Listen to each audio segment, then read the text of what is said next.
Segundo libro de Samuel, capítulo 12. Vamos a leer los versos del 26 al 31. Joab peleaba contra Rabá de los hijos de Amón y tomó la ciudad real. Entonces envió Joab mensajeros a David diciendo: yo he puesto sitio a Rabá y he tomado la ciudad de las aguas. Reúne pues ahora al pueblo que queda y acampa contra la ciudad y tómala. No sea que tome yo la ciudad y sea llamada de mi nombre. Y juntando David a todo el pueblo, fue contra Rabá y combatió contra ella y la tomó. Y quitó la corona de la cabeza de su rey, la cual pesaba 1 talento de oro y tenía piedras preciosas, y fue puesta sobre la cabeza de David. Y sacó muy grande botín de la ciudad. Sacó además a la gente que estaba en ella y los puso a trabajar con sierras, con trillos de hierro y hachas de hierro, y además los hizo trabajar en los hornos de ladrillos. Y lo mismo hizo a todas las ciudades de los hijos de Amón. Y volvió David con todo el pueblo a Jerusalén. El contexto pasado de este pasaje tiene una historia un tanto oscura, con un desenlace triste, el más intenso en la vida del rey David.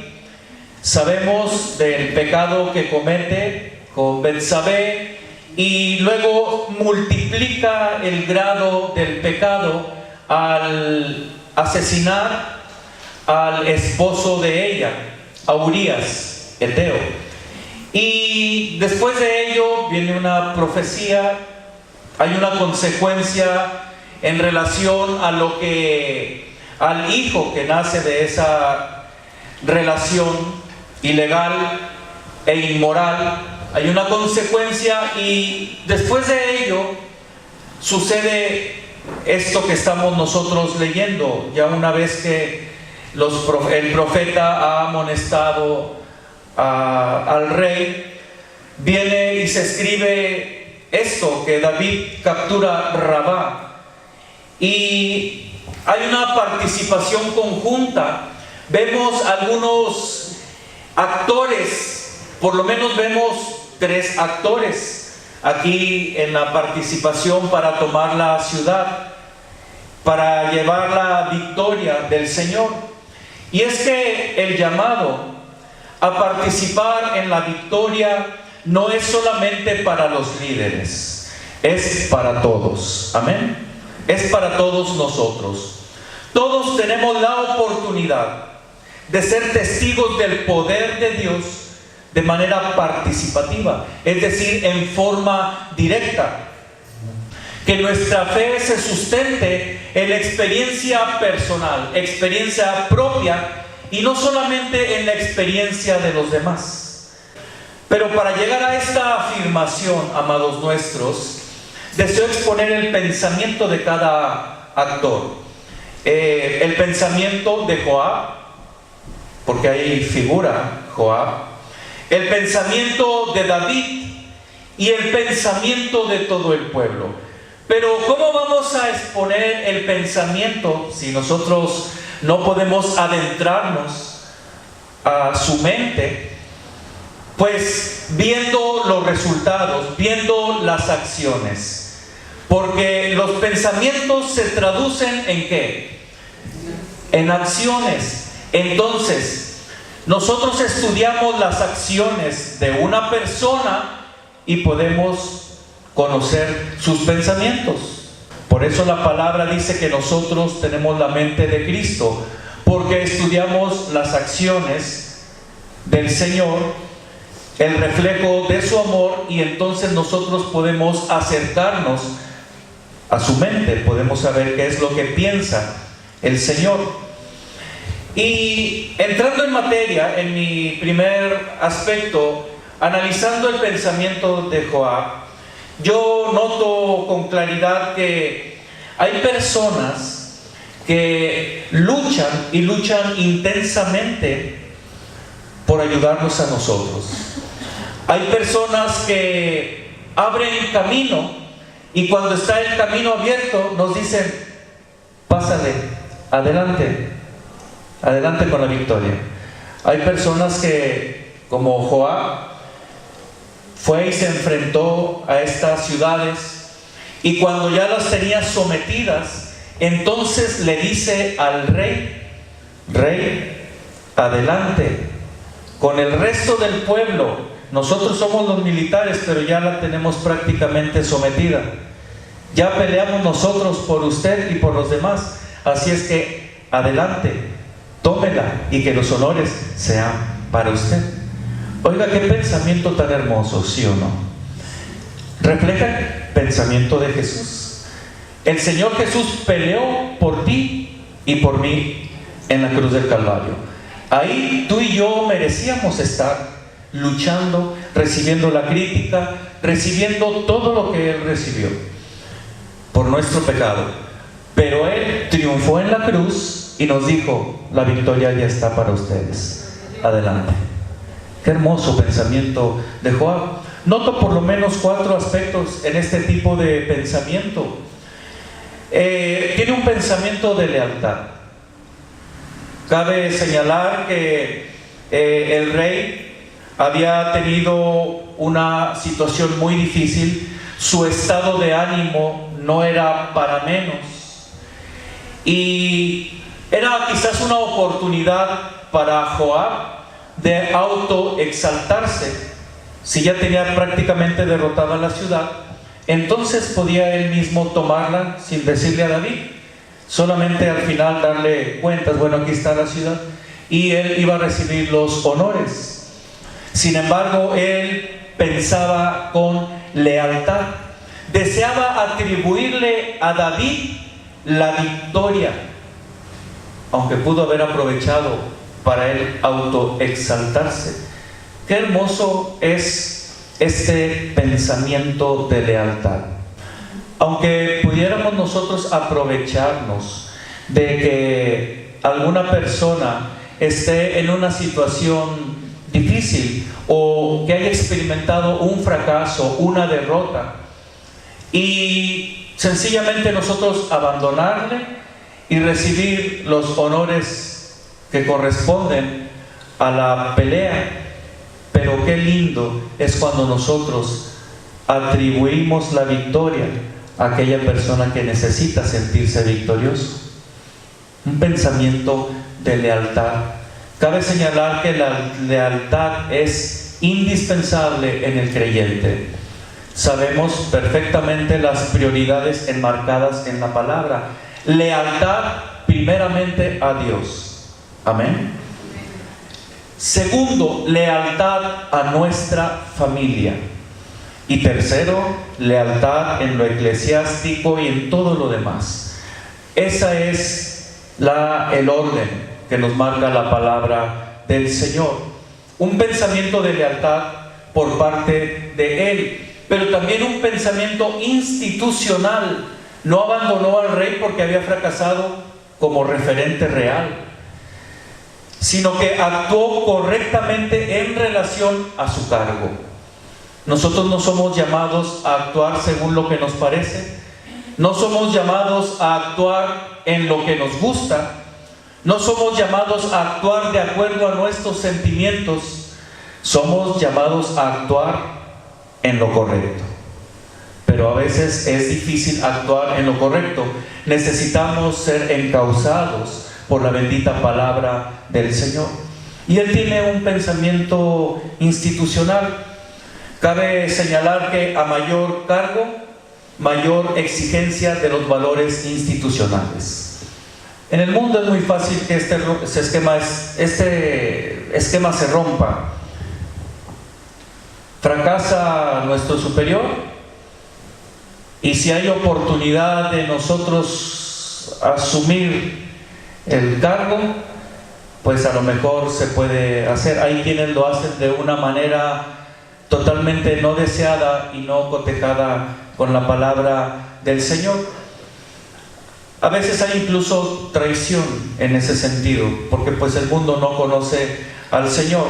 Pero en el caso de nosotros, a mayor cargo, mayor responsabilidad, como mayor privilegio. Entre más alto se eleva el avión, es porque tiene más capacidad de elevarse y vencer la presión de la atmósfera. Entonces, es importante para nosotros también lo institucional, como lo fue en el caso de Joab. Y un pensamiento que se suma a estos es el pensamiento de humildad. No aceptó la figura protagónica de la victoria. El desear reconocimiento por encima de los desaciertos de los demás nunca será sano. Yo creo que todos hemos escuchado que en ocasiones hay personas que para poder brillar intentan apagar la luz de otros, y eso no es sano. De hecho, no está aquí reflejado totalmente. Al contrario, hay una actitud muy humilde por parte de Joab.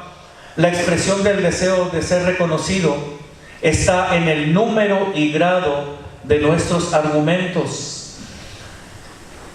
Cuando nosotros queremos ser reconocidos, argumentamos mucho.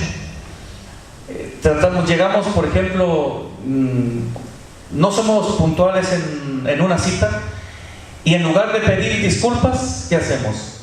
Argumento y argumento, y es que esto y que aquello, el otro, que el avión no llegó y que el tren se descarriló, y etcétera. Entre más estemos habilitados nosotros a argumentar, significa que deseamos reconocimiento. Es decir, no tenemos la humildad como para decir sencillamente: discúlpenme por haber hecho esto o por haber hecho aquello. Pero no es fácil tener un pensamiento que nos conduzca a la humildad. Recordemos que todos nos equivocamos. Si fallamos, pidamos disculpas o pidamos perdón, en lugar de poner argumentos. Un pensamiento de humildad, y luego también viene un pensamiento de levantar a otros. Cuando existe esta plataforma de lealtad, institucionalidad y humildad, entonces nosotros podemos ser de bendición a los demás. ¿Quién necesitaba ser levantado? El rey David. Y no solamente él, sino también el pueblo necesitaba ser levantado. El acto de levantar a los demás siempre tenemos que analizar en el plano de la necesidad, porque para poder levantar a los demás necesitamos nosotros estar en un plano superior que el plano de la necesidad. David tenía la necesidad de sentirse victorioso, tenía la necesidad de ser levantado, pero Joab estaba en un plano diferente que pudo entonces poder levantarlo con la acción que le propone: ven y toma tú la ciudad, y de esa manera se va a levantar tu ánimo. Para levantar a otros, no podemos nosotros, estando en el mismo plano de la necesidad, no lo vamos a lograr. Para levantar a otros necesitamos nosotros subir a otro plano a fin de poder ayudarlos. Ese es un pensamiento de un militar, en este caso Joab, y lo lleva muy bien, porque aquí nosotros nos podemos configurar en alguna acción y podemos aprender de algún principio. Quizás digo yo, bueno, yo quiero ayudar a tal persona, pero me siento casi en el mismo plano. Tengo que trabajar para elevarme a fin de levantar a otro. Tenemos que esforzarnos para hacer esto. Ahora bien, si no tenemos el deseo de levantar a los demás, ahorita vamos a entrar entonces en el siguiente pensamiento, de los que necesitan ser levantados. Yo espero que no sea el caso de nosotros, pero si lo es, bueno, aquí hay unas directrices que nos ayudan para tal efecto. Entramos al pensamiento de David. Ya vimos a Joab. Joab le dice en el verso 28: reúne pues ahora al pueblo que queda y acampa contra la ciudad y tómala, no sea que tome yo la ciudad y sea llamada de mi nombre. Y en el verso 29 dice: y juntando David a todo el pueblo fue contra Rabá y combatió contra ella y la tomó. Este es el verso central de este pasaje, al menos en el pensamiento que traigo aquí en este bosquejo. David tenía un reciente pasado que pudo haberle detenido.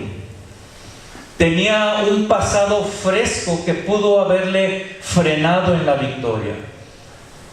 ¿Cuántas personas tienen un pasado, quizás algún fracaso, alguna situación difícil, alguna situación difícil de superar verdaderamente, y han tomado el ancla y han echado la misma hacia el pasado? David nos marca aquí la manera en cómo podemos nosotros salir adelante de ese tipo de derrotas. En el caso de él, una derrota moral que le podía haber frenado, pero él tomó acción ante la oportunidad de restaurar su nombre, para que la ciudad tomara su nombre, de restaurar su persona. ¿Qué significa esto? Que el primer pensamiento que nosotros tenemos que tener ante tal situación es pensar en nuestra realidad. Para levantarnos, lo primero que necesitamos saber es que estamos en un plano de necesidad. Si yo no me siento en una necesidad, no me puedo levantar. Yo no puedo trabajar en un problema que para mí no existe. Necesito entender la problemática para trabajar y salir de ella.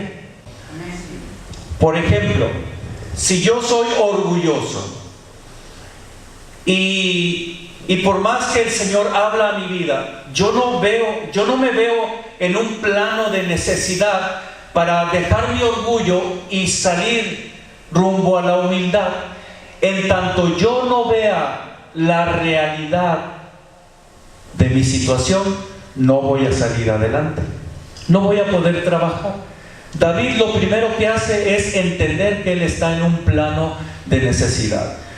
Primero es entender nuestra realidad, y segundo es mirar hacia adelante.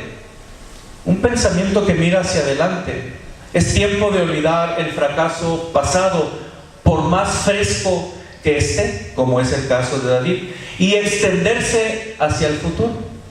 Dijo el apóstol Pablo: olvidando ciertamente lo que queda atrás, ¿verdad? Me extiendo, y empieza a hablar de las cosas que están por delante. Nosotros somos llamados para ver lo que está hacia adelante. Para atrás, nosotros no hemos sido llamados para ver ni los fracasos ni los éxitos. Siempre tenemos que seguir adelante, viendo hacia la meta del supremo llamamiento. Quien mira hacia adelante, una vez que ha entendido el plano de su necesidad, tiene el siguiente elemento a su favor, que es la determinación. Un pensamiento con determinación. Porque no basta entender que estamos ahí, en un plano de necesidad. No basta en ver el horizonte que tenemos para nosotros. Ahora tenemos que tener determinación para ir hacia allá. Tiempo de levantarse de manera decidida. Porque hay muchas personas que quieren hacer cosas diferentes, o que les sucedan cosas diferentes, pero quieren seguir siendo los mismos. Que les sucedan cosas extraordinarias, maravillosas, que Dios los use grandemente, pero siguen orando al mismo tiempo, siguen estudiando la palabra como lo han hecho durante mucho tiempo, siguen no teniendo un plan de crecimiento personal en el Señor, etcétera, etcétera, etcétera. No podemos nosotros lograr cosas diferentes si primero nosotros no cambiamos. Pero usted puede levantarse con determinación, puede hacer un plan de crecimiento y puede tomar este momento de responsabilidad. Porque David debió haber tomado con determinación su responsabilidad como rey. Había tenido un fracaso, porque él no había salido a la guerra en tiempos que los reyes salen a la guerra. Pero él retoma su responsabilidad. Dios nos ha llamado, Dios nos ha dado un propósito, pero por alguna razón algo sucede en el camino que nos hace a nosotros distraernos de ese propósito y estamos en un plano de necesidad. Pero ¿sabes qué? El Señor en su palabra nos ayuda y nos dice: retoma tu responsabilidad, que fue lo que le dijo a David prácticamente. Y David tuvo que retomar nuevamente su responsabilidad real y actuar con determinación. Y cuando se actúa con determinación, esto se traduce en avance, tiempo de avanzar. Amén. Porque hay la determinación. Ya estoy determinado, ya vi para adelante, ya sé que estoy en un plano de necesidad. El Señor me está ayudando, el Señor me está hablando, el Señor me ha ungido, el Señor me ha llenado. ¿Y ahora qué hay que hacer? El Señor nos ha llenado con el poder de su Espíritu Santo, pero no nos llenó solamente porque nosotros queríamos que nos llenara. No nos llena si nosotros decimos: Señor, yo quiero que tú me llenes. Pero el Señor mira el deseo del corazón. El Señor mira: ¿y para qué quieres que yo te llene? Porque yo cuando hago algo, lo hago con propósito. Señor, yo quiero hablarles de ti, yo quiero servirte mejor, yo quiero honrar tu nombre, por eso quiero que me llenes. Y el Señor dice: adelante. Si es así, hay propósito, y entonces coincidimos, y entonces el Señor te llena. En ninguna parte de la Biblia dice lo contrario. Hechos capítulo 1 verso 8 dice: y recibiréis poder cuando haya venido sobre vosotros, ¿verdad?, el Espíritu Santo. ¿Y qué más? ¿Para qué? Y me seréis testigos. Y empieza a decir lugares en donde es necesario que se extienda el poder de Dios, se extiende el Evangelio. Para eso nosotros somos llenos del poder de Dios. No es para entender que hemos salido de un plano de necesidad, es para avanzar en el nombre del Señor. Hay un propósito para nosotros, que es que avancemos, que llevemos el reino a las personas que están en un plano de profunda necesidad. Tiempo de actuar poderosamente para la gloria de Dios. Amados míos, es tiempo de levantarnos para la gloria de Dios y para ayudar a los demás.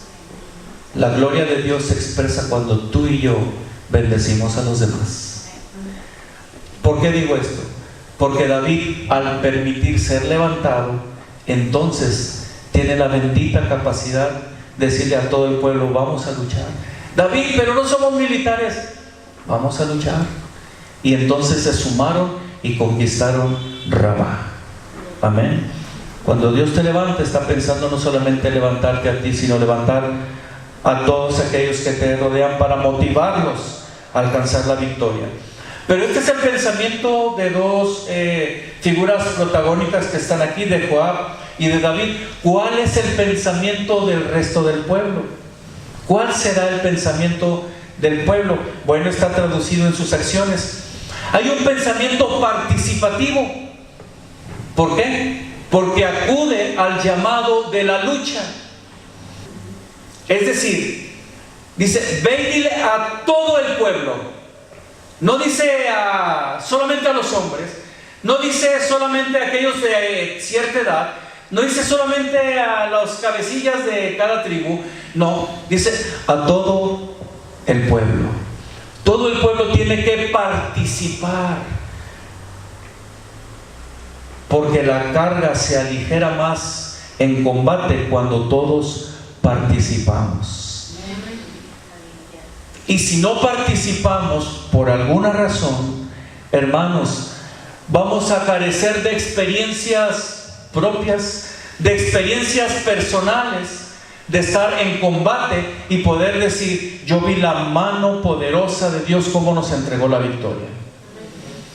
Y cuando nosotros nos aislamos de participar, hermanos, nos aislamos de bendiciones, porque luego en lo personal vienen situaciones, como no tenemos la habilidad del combate, en ocasiones vienen y hacen estragos en nosotros. En personas las han incluso sacado del camino del Señor.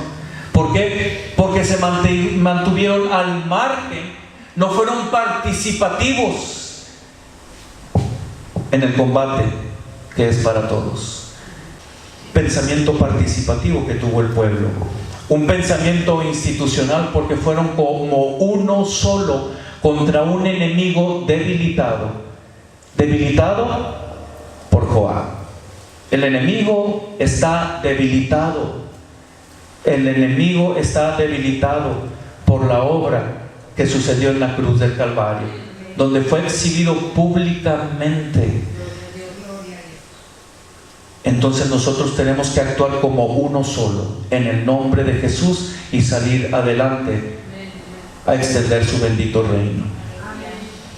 El pueblo también tuvo un pensamiento determinante. Dice la Biblia, en el verso que leímos, fue contra Rabá, que es lo institucional, fue como uno solo, vaya, y combatió contra ella. Combatió, peleó, luchó. Tú y yo tenemos armas de nuestra milicia y son poderosas para la destrucción de fortalezas. Aquí el único asunto es: ¿qué tan habilitado estás o estoy para usarlas? Si no sé usarlas, créeme que voy a tener dificultad en la lucha. Y la única manera para yo poder usarlas y habilitarme, ¿cuál crees que es? Saliendo a combate. ¿Sí o no? Te puedes preparar estudiando la palabra, te puedes preparar ayunando al Señor, orando al Señor, tener un compañerismo fraterno muy hermoso, y eso te va equipando, pero tarde que temprano necesitas salir a la lucha para extender el reino de Jesús. Para eso Él murió, y para eso eres llamado tú y yo, para combatir contra el enemigo. Y finalmente el pensamiento de victoria.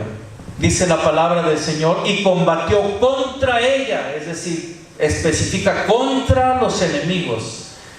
Tu combate no es contra los hermanos. No critiques, que no se hagan murmuraciones. No, porque tu combate no es contra carne y sangre, no es contra las personas. Nuestro combate es contra el enemigo, y al enemigo no se le vence criticando, al enemigo no se le vence de alguna forma natural.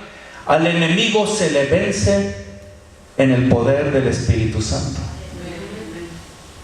Pero necesitamos entender todos estos lineamientos que nos ofrece el pasaje y tener el pensamiento de victoria. Dice: y combatió contra ella y la tomó el territorio. Bendito sea el nombre del Señor. Tomó el territorio. ¿Ves cómo avanzó después de todo el proceso que ya estuvimos comentando? Los diferentes actores, cada uno participando y todos sumando para la bendita victoria del pueblo del Señor. Enarbolamos la cultura del esfuerzo. Esfuérzate y sé valiente. No deseamos tejer un evangelio barato en este púlpito. Basta con que pocos crean en la palabra, con pocos nosotros conquistamos grandes victorias. Pero si todos nos sumamos, crece entonces la victoria.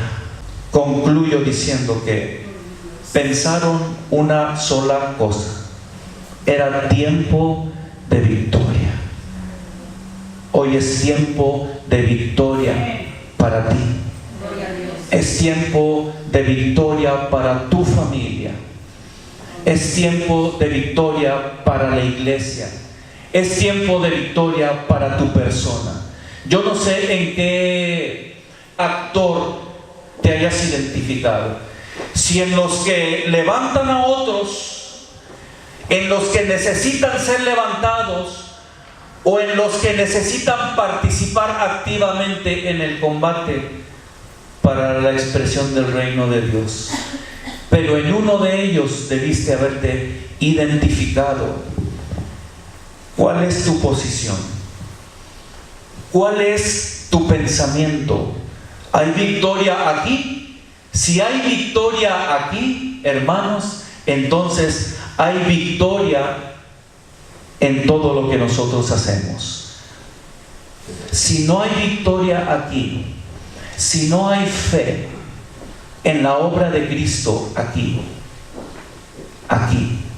hermanos, no vamos a alcanzar lo que Dios tiene para nosotros. Pero si nosotros cambiamos nuestra forma de pensar, la configuramos por lo menos a estos elementos que nos ofrece el pasaje, entonces podemos decir: en Cristo hay victoria. Yo tengo fe en Jesús. Jesús puede sacarme de esta situación. Jesús puede ayudarme a avanzar y a extender su reino. Yo he sido salvado, yo he sido llenado para agradarle a Él, no para agradarme a mí, para hacer lo correcto, no para hacer lo que yo quiero, que es diferente.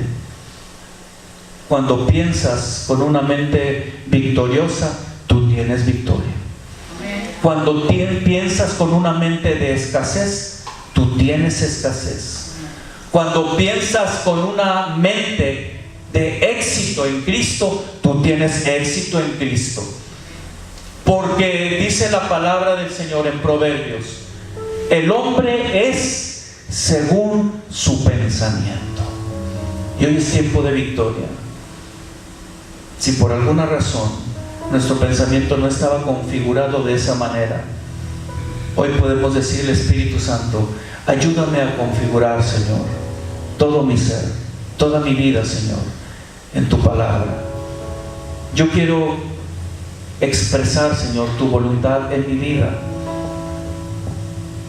¿Cuánto tiempo, Señor, tengo de que no traigo personas a tus pies? ¿Cuánto tiempo, Señor, tengo pensando en un plan de crecimiento, pero todavía no lo pongo en práctica?